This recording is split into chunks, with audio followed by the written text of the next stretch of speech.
श्री वाहिगुरु साहिब जी।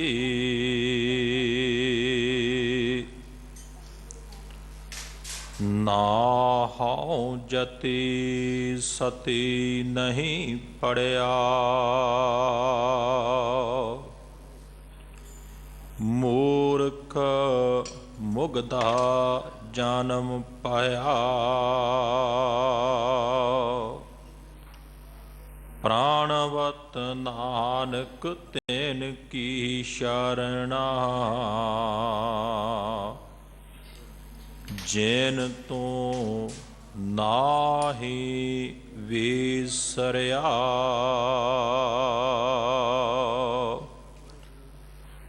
ज्ञान ध्यान किश कर्म न जाना, सार ना जाना तेरी। साब ते वड्डा सत गुर नानक, जैन काल राखी मेरी।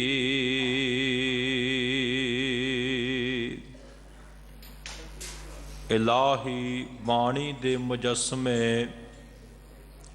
रूहानियत दे सागर, विशालता दे भंडार, पतित पावन कृपा निधान भगत वशल, जुगो जुग अटल आद सच, जुगाद सच है भी सच।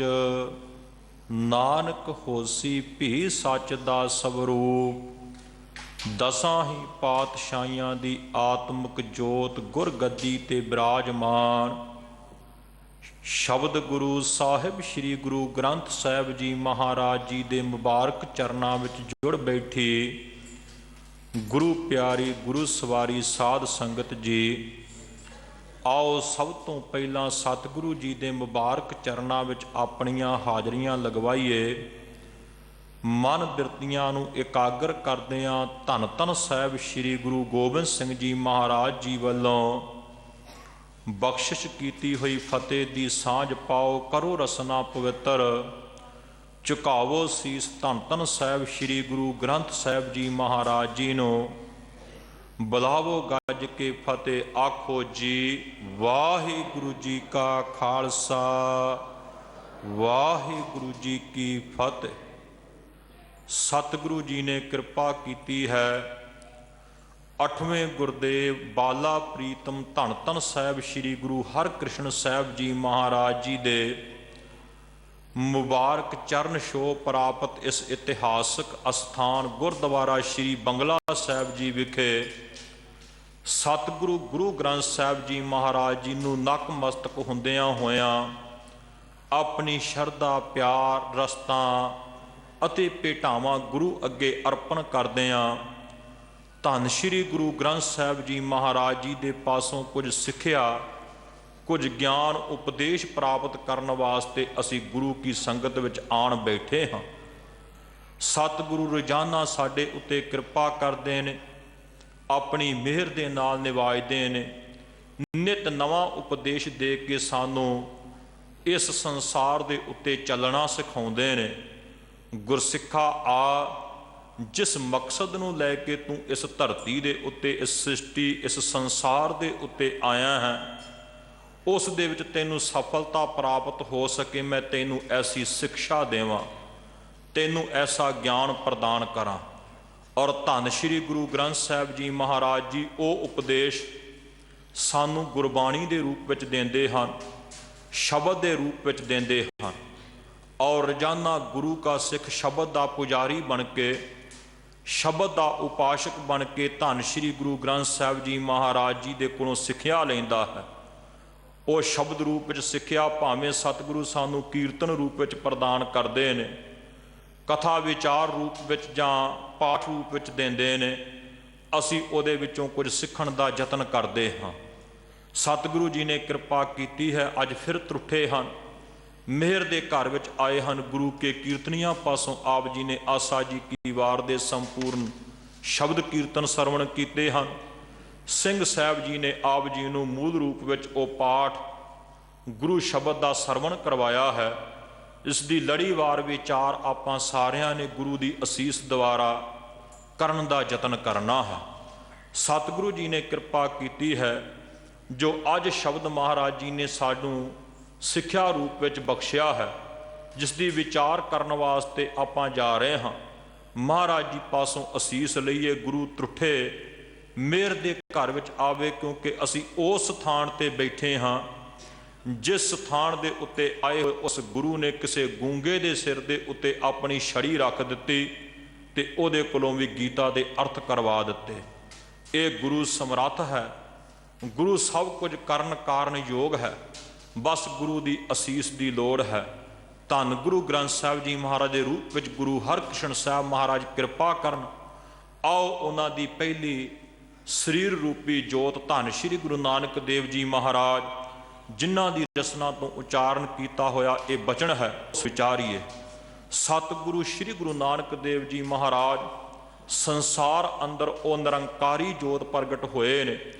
ਕ੍ਰਾਂਤੀਕਾਰੀ ਗੁਰੂ ਸੰਸਾਰ ਦੇ ਉੱਤੇ ਆਏ ਨੇ, ਜਿਨ੍ਹਾਂ ਨੇ ਸੰਸਾਰ ਨੂੰ ਇਨਸਾਨੀਅਤ ਦੇ ਰੂਪ ਦੇ ਵਿੱਚ ਜੀਵਨ ਦਾ ਢੰਗ ਸਿਖਾਇਆ ਹੈ। ਜਦ ਅਸੀਂ ਸਤਿਗੁਰੂ ਗੁਰੂ ਨਾਨਕ ਦੇਵ ਜੀ ਮਹਾਰਾਜ ਜੀ ਦੇ ਜੀਵਨ ਇਤਿਹਾਸ ਵੱਲ ਝਾਤ ਮਾਰਦੇ ਹਾਂ ਤੇ ਸੰਸਾਰ ਦੇ ਅੰਦਰ ਐਸਾ ਪੈਗੰਬਰ, ਐਸਾ ਗੁਰੂ ਤੇ ਐਸਾ ਪੀਰ ਹੋਰ ਲੱਭਿਆ ਨਜ਼ਰ ਨਹੀਂ ਆਉਂਦਾ ਜਿਹੜਾ ਸਾਰਿਆਂ ਨੂੰ ਆਪਣੇ ਕਲਾਵੇ ਵਿੱਚ ਲੈਂਦਾ ਹੋਵੇ, ਜਿਹੜਾ ਬੁਰਾਈਆਂ ਤੇ ਖਹਿੜਾ ਛਡਾਉਣ ਦੇ ਲਈ ਤੇ ਚੰਗਿਆਈਆਂ ਸਾਡੀ ਝੋਲੀ ਵਿੱਚ ਪਾਉਣ ਦੇ ਲਈ ਆਪਣੇ ਘਰ ਨੂੰ ਛੱਡ ਕੇ, ਆਪਣੇ ਪਰਿਵਾਰ ਨੂੰ ਛੱਡ ਕੇ ਕੋਹਾਂ ਮੀਲਾਂ ਦਾ ਪੈਂਡਾ ਤੈਅ ਕਰਦਾ ਹੋਵੇ ਤੇ ਆਪਣੀ ਨਿੱਜੀ ਫਾਇਦੇ, ਆਪਣੇ ਨਿੱਜੀ ਪ੍ਰਾਪਰਟੀ, ਨਿੱਜੀ ਜਾਇਦਾਦ ਜਾਂ ਨਿੱਜੀ ਲਾਭ ਵਾਸਤੇ ਨਹੀਂ, ਬਲਕਿ ਇਸ ਵਾਸਤੇ ਕਿ ਸੰਸਾਰ ਦੇ ਜੀਵ ਜਿਹੜੇ ਔਜੜੇ ਰਾਹ ਪੈ ਗਏ ਨੇ ਉਹਨਾਂ ਨੂੰ ਮੈਂ ਸਿੱਧੇ ਰਾਹ ਦੇ ਉੱਤੇ ਤੋਰ ਕੇ ਉਹਨਾਂ ਦਾ ਫਾਇਦਾ ਕਰ ਸਕਾਂ। ਅੱਜ ਸੰਸਾਰ ਅੰਦਰ ਲੋਕ ਆਪਣੇ ਫਾਇਦੇ ਵੱਲ ਝਾਤ ਮਾਰਦੇ ਨੇ। ਗੁਰੂ ਬਥੇਰੇ ਹਨ ਸੰਸਾਰ ਦੇ ਅੰਦਰ, ਪਰ ਉਹਨਾਂ ਦੀ ਗੁਰਿਆਈ, ਉਹਨਾਂ ਦੀ ਪੈਰੋਕਾਰੀ, ਉਹਨਾਂ ਦਾ ਸੰਸਾਰ ਦੇ ਅੰਦਰ ਚੱਲਣਾ, ਉਹਨਾਂ ਦਾ ਸੰਸਾਰ ਦੇ ਅੰਦਰ ਵਿਚਰਨਾ ਉਹ ਆਪਣੇ ਲਾਭ ਤੇ ਆਪਣੇ ਫਾਇਦੇ ਵਾਸਤੇ ਹੈ। ਪਰ ਧੰਨ ਸ਼੍ਰੀ ਗੁਰੂ ਨਾਨਕ ਦੇਵ ਜੀ ਮਹਾਰਾਜ ਐਸੇ ਗੁਰੂ ਹੋਏ ਨੇ ਜਿਨ੍ਹਾਂ ਨੇ ਆਪਣਾ ਜੀਵਨ ਮਨੁੱਖਤਾ ਦੇ ਵਾਸਤੇ ਲਾਇਆ ਹੈ। ਐਸੇ ਮਹਾਨ ਸਤਿਗੁਰੂ ਜਿਨ੍ਹਾਂ ਨੂੰ ਭਾਈ ਗੁਰਦਾਸ ਜੀ ਨੇ ਕਿਹਾ, ਜਾਹਰ ਪੀਰ ਜਗਤ ਗੁਰ ਬਾਬਾ। ਸੰਸਾਰ ਦੇ ਸਮੁੱਚੇ ਜਗਤ ਦੇ ਗੁਰੂ ਬਾਬੇ ਹੋ ਨਿਬੜੇ ਧੰਨ ਸ਼੍ਰੀ ਗੁਰੂ ਨਾਨਕ ਦੇਵ ਜੀ ਮਹਾਰਾਜ। ਉਹਨਾਂ ਦੀ ਰਸਨਾ ਤੋਂ ਉਚਾਰਨ ਕੀਤਾ ਹੋਇਆ ਰਾਗ ਸੂਹੀ ਦਾ ਇਹ ਬਚਨ ਹੈ ਔਰ ਸਤਿਗੁਰੂ ਜੀ ਦਾ ਇਹ ਬਚਨ ਧੰਨ ਸ਼੍ਰੀ ਗੁਰੂ ਗ੍ਰੰਥ ਸਾਹਿਬ ਜੀ ਮਹਾਰਾਜ ਦੇ ਪਾਵਨ ਅੰਗ 764 ਉੱਪਰ ਸੁਭਾਏਮਾਨ ਹੈ। ਹਜੂਰ ਦੇ ਇਸ ਸ਼ਬਦ ਦਾ ਸਿਰਲੇਖ ਸ਼ੰਤ ਹੈ। ਸ਼ੰਤ ਅਸਲ ਵਿੱਚ ਖੁਸ਼ੀ ਦਾ ਪ੍ਰਤੀਕ ਹੈ ਔਰ ਜਦੋਂ ਤੁਸੀਂ ਇਸ ਸ਼ਬਦ ਨੂੰ ਆਪਣੀ ਰਸਨਾ ਤੇ ਲਿਆਉਂਦੇ ਹੋ, ਆਪਣੇ ਸਰਵਣਾ ਦੁਆਰਾ ਸੁਣਦੇ ਹੋ, ਤਾਂ ਤੁਹਾਨੂੰ ਖੁਸ਼ੀ ਦਾ ਉਹ ਨਜ਼ਾਰਾ ਅੱਖਾਂ ਦੇ ਸਾਹਮਣੇ ਆਉਂਦਾ ਦਿਸਦਾ ਹੈ ਕਿ ਇਹ ਸ਼ਬਦ ਆਮ ਤੌਰ ਦੇ ਉੱਤੇ ਸਾਡੇ ਸਿੱਖ ਭਾਈਚਾਰੇ ਦੇ ਵਿੱਚ ਉਦੋਂ ਉਚਾਰਿਆ ਜਾਂਦਾ ਹੈ ਜਦੋਂ ਅਸੀਂ ਆਪਣੇ ਘਰ ਦੇ ਵਿੱਚ ਆਪਣੇ ਪੁੱਤਰ ਜਾਂ ਧੀ ਦੀ ਸ਼ਾਦੀ, ਵਿਵਾਹ, ਆਨੰਦ ਕਾਰਜ ਦਾ ਸਮਾਗਮ ਰੱਖਿਆ ਹੁੰਦਾ ਹੈ। ਸਾਧ ਸੰਗਤ ਜੀ, ਆਮ ਤੌਰ ਦੇ ਉੱਤੇ ਇਹ ਸ਼ਬਦ ਹਮ ਕਰ ਸਾਜਨ ਆਏ ਸਾਚੇ ਮੇਲ ਮਿਲਾਏ, ਇਹ ਸ਼ਬਦ ਉਦੋਂ ਗਾਵਿਆ ਜਾਂਦਾ ਹੈ ਜਦੋਂ ਦੋਨਾਂ ਪਰਿਵਾਰਾਂ ਦਾ ਮਿਲਾਪ ਹੋਣ ਲੱਗਦਾ ਹੈ। ਭਾਵੇਂ ਕਿ ਇਸ ਸ਼ਬਦ ਦੇ ਵਿੱਚ ਮਿਲਾਪ ਨਿਰੰਕਾਰ ਦੇ ਦੀ ਗੱਲ ਕੀਤੀ ਹੈ, ਪਰ ਸਤਿਗੁਰੂ ਜੀ ਦੇ ਇਸ ਸ਼ਬਦ ਨੂੰ ਅਸੀਂ ਸਮਾਜਿਕ ਤੌਰ ਦੇ ਉੱਤੇ ਵੀ, ਤਾਂ ਕਿ ਸਾਡੇ ਸਮਾਜਿਕ ਰਿਸ਼ਤਿਆਂ ਦੇ ਵਿੱਚ, ਸਮਾਜਿਕ ਜੋ ਅਸੀਂ ਆਪਣੇ ਜੀਵਨ ਦੇ ਅੰਦਰ ਕਾਰਜ ਕਰਦੇ ਹਾਂ ਉਹਨਾਂ ਦੇ ਵਿੱਚ ਅਸੀਂ ਕਦੇ ਕਿਤੇ ਗੁਰੂ ਤੋਂ ਪਰਾਂ ਨਾ ਹੋ ਜਾਈਏ, ਅਸੀਂ ਗੁਰੂ ਦੀ ਬਾਣੀ ਤੋਂ ਅਵੇਸਲੇ ਨਾ ਹੋ ਜਾਈਏ, ਉਦੋਂ ਵੀ ਅਸੀਂ ਗੁਰੂ ਦੇ ਸ਼ਬਦ ਨੂੰ ਯਾਦ ਰੱਖੀਏ। ਇਸੇ ਕਰਕੇ ਭਾਵੇਂ ਸੰਸਾਰ ਦਿਆਂ ਲੋਕਾਂ ਨੇ ਆਪਣੇ ਸਮਾਜਿਕ ਰਸਮਾਂ ਨੂੰ ਨਿਭਾਉਂਦਿਆਂ ਕਈ ਢੰਗ ਤਰੀਕੇ ਵਰਤੇ, ਪਰ ਸਤਿਗੁਰੂ ਗੁਰੂ ਨਾਨਕ ਦੇਵ ਜੀ ਮਹਾਰਾਜ ਜੀ ਨੇ ਕਿਹਾ ਨਹੀਂ, ਜਦੋਂ ਵੀ ਤੁਹਾਡੇ ਜੀਵਨ ਦੇ ਅੰਦਰ ਕੋਈ ਕਾਰਜ ਹੋਵੇ ਤੁਸੀਂ ਗੁਰੂ ਦੇ ਨਾਲ ਜੁੜ ਕੇ ਉਸ ਕਾਰਜ ਨੂੰ ਕਰਨਾ ਹੈ। ਭਾਵੇਂ ਸਿੱਖ ਦੇ ਘਰ ਦੇ ਅੰਦਰ ਔਲਾਦ ਜਨਮ ਲੈਂਦੀ ਹੈ, सिख तां भी गुरु की हजूरी विच आउंदा है, शब्द गाउंदा है, परमेश्वर दिता बन्ना दुख रोग का डेरा भन्ना। वाहिगुरू ये पुत्र जां धी तेरी दिती हुई दात, तेरे नाम दा आसरा, इस करके क्योंकि तेरी दात दे विचों मैनू तू नज़र आउंदा है।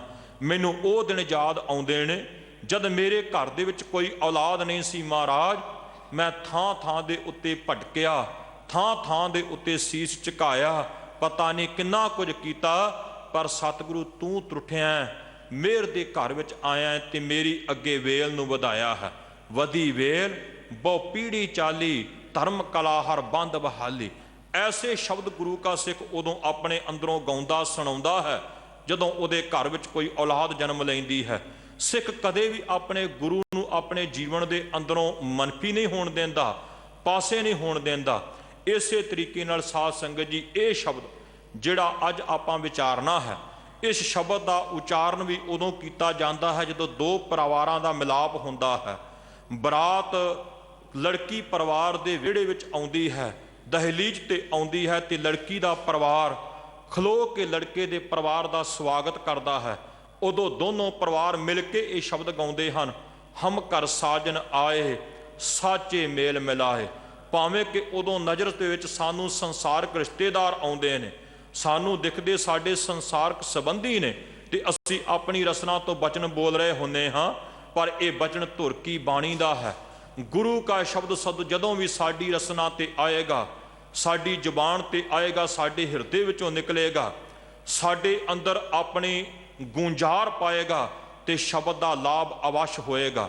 साध संगत जी उदों सानू गुरु चेते आउंदा है कि असी गुरु की बाणी बोल रहे हाँ। और ये भी हकीकत है, मत सोचो कि ये शब्द उन्हां सके ते संबंधियां वास्ते है जिहड़े सामने खलोते हैं। असी ये शब्द गुरु वास्ते, गुरु दे प्यार दे विच गाउंदे हाँ। महाराज तुसी कृपा कीती है, हम घर साजन आए साचे मेल मिलाए। तुसी मेरे हिरदे घर दे अंदर आके टिक गए जे, तुसी मेरे हिरदे दे तल दे उत्ते आके बैठ गए जे। महाराज जी ये सच्चा मिलाप तुसी करवाया है, तुहाडे नाल मेरी सांझ पै गई है। क्योंकि सिख दा सब तो मेन उद्देश ते इहो ही है कि वह गुरु दे नाल अपनी सांझ बना लवे, ते गुरु कृपा करे। गुरु उस जिस जग्यासू ने उसका पल्ला पकड़िया है, गुरु उसनूं निरंकार नाल मिला देवे। संसार अंदर बथेरे गुरु जिहड़े अपने आपे नाल जोड़दे ने, पर धन श्री गुरु नानक देव जी महाराज जी दे जीवन तो लैके गुरु गोबिंद सिंह जी महाराज जी दे जीवन तक, जदों तक सतगुरु जी सरीरक रूप विच रहे हैं, अते अज धन श्री गुरु ग्रंथ साहिब जी महाराज दे रूप दे विच धन श्री गुरु ग्रंथ साहिब जी दी बाणी किते किसे नूं नहीं ये कहिंदी कि तू सिख बन के अपना जीवन बतीत कर, बल्कि गुरु ग्रंथ साहिब जी महाराज जी तां कहिंदे अपने अंदर चंगियाइयां पा, इंसान बन के अपना जीवन बतीत कर। किहड़े धर्म दा तू पैरोकार है, किहड़ियां रस्मां निभाउंदा है, किस तरीके नाल तू उस परमात्मा नूं याद करदा है। गल ये नहीं, गल ये है कि जन्म तो लैके मरण तक दा जिहड़ा जिंदगी दा सफ़र है, तू उहनूं किस ढंग दे नाल तय कर रहा है, तू किस ढंग दे नाल उसनूं जी रहा है। जे उस दे विच तू किसी का नुकसान करदा है, भावें जिन्ने मर्जी तू धर्म दे पखंड करके देख ला, उहदे नाल ना तैनूं निज रूप दे विच कोई फायदा होना है, ते ना निरंकार दी दरगाह दे विच तैनूं कोई लाभ प्राप्त होना है। सतगुरु जी ने क्या कहण लगे, भलिया मैं तैनूं सचियार बनाउण वास्ते आया हाँ। और हजूर दी बाणी दे बचन भी ने कि ऐ मनुख तू अपने अंदर चंगियाइयां पा, क्योंकि जिन्हां ने अंदर चंगियाइयां पा लईआं वो निरंकार दे नेड़े हो गए। रोजाना बचन पढ़ते हाँ धन श्री गुरु नानक देव जी महाराज जी का, करमी आपो अपनी के नेड़े के दूर। जिन्हां ने जिहो जे कर्म करने ने फल उन्होंने उहो जिहा ही प्राप्त होना है, क्योंकि जिहा बीजै सो लुणै कर्मा संदड़ा खेत। ये एक धरती, ये एक खेत है जिहदे विच जिहो जिहा बीज बीजेगा उन्होंने फल भी उहो जिहा ही पैदा होना है, उहो जिहा फल लगना है, तो उहो जे फल की तसीर भी उहो जी प्राप्त होनी है। चंगा फल बीजेगा उहदा रस चंगा प्राप्त होवेगा, जिहो जिहा बीज बीजेगा उहो जिहा फल, ते उहो जे फल विचों फिर उहो जिहा रस। गुरु नानक देव जी ने संसार दे अंदर इंसानियत कदरां कीमतां अनुसार सानू जीउण दा ढंग सिखाया है।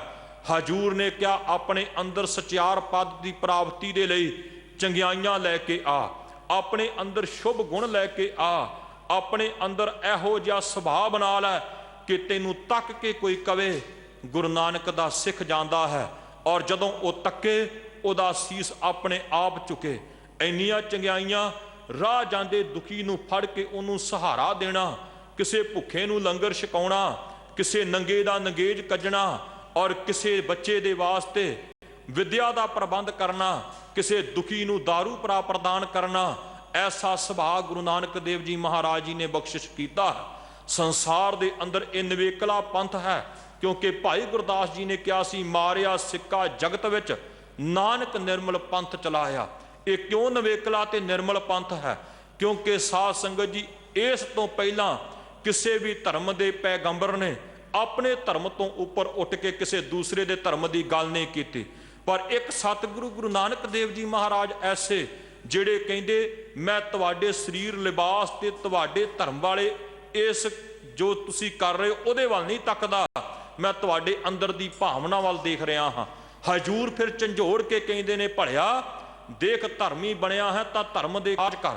ਅਸਲ ਵਿੱਚ ਧਰਮ ਅਰਥ ਜੋ ਸ਼ਬਦ ਹੈ ਇਹ ਧਰੀ ਧਾਤੂ ਤੋਂ ਬਣਿਆ ਹੈ, ਸੰਸਕ੍ਰਿਤ ਦਾ ਸ਼ਬਦ ਹੈ, ਜਿਸ ਦੇ ਅਰਥ ਹੀ ਇਹ ਹਨ ਕਿ ਧਾਰਨ ਕਰਨਾ।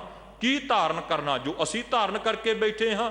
ਨਹੀਂ, ਹਜੂਰ ਨੇ ਸਮਝਾਇਆ ਕਿ ਧਾਰਨ ਉਹ ਕਰਨਾ ਹੈ ਜਿਸ ਦੁਆਰਾ ਤੁਸੀਂ ਨਿਰੰਕਾਰ ਦੇ ਨੇੜੇ ਹੋ ਸਕੋ।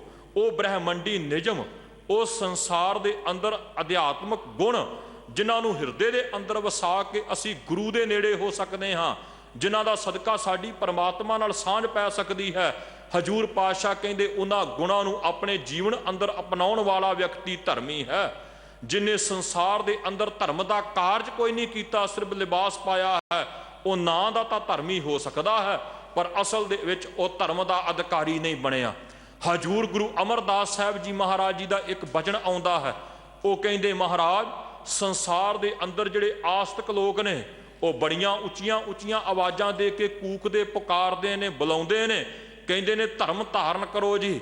ਔਰ ਫਿਰ ਜਦੋਂ ਧਰਮ ਧਾਰਨ ਦੀ ਗੱਲ ਆਉਂਦੀ ਹੈ ਤੇ ਉਦੋਂ ਆਪਣੇ ਆਪਣੇ ਧਰਮ ਦੇ ਅਧਿਕਾਰੀ ਬਣਾਉਣ ਦਾ ਦਾਅਵਾ ਕਰਦੇ ਹਨ। ਸਾਡਾ ਧਰਮ ਬਹੁਤ ਚੰਗਾ, ਸਾਡੇ ਧਰਮ ਵਿੱਚ ਆ ਜਾਓ, ਉਹਦੇ ਵਿੱਚੋਂ ਆ ਮਿਲੇਗਾ। ਅੱਜ ਤਾਂ ਲੋੜਾਂ ਦੇ ਉੱਤੇ ਧਰਮ ਖੜਾ ਹੋਇਆ ਹੈ।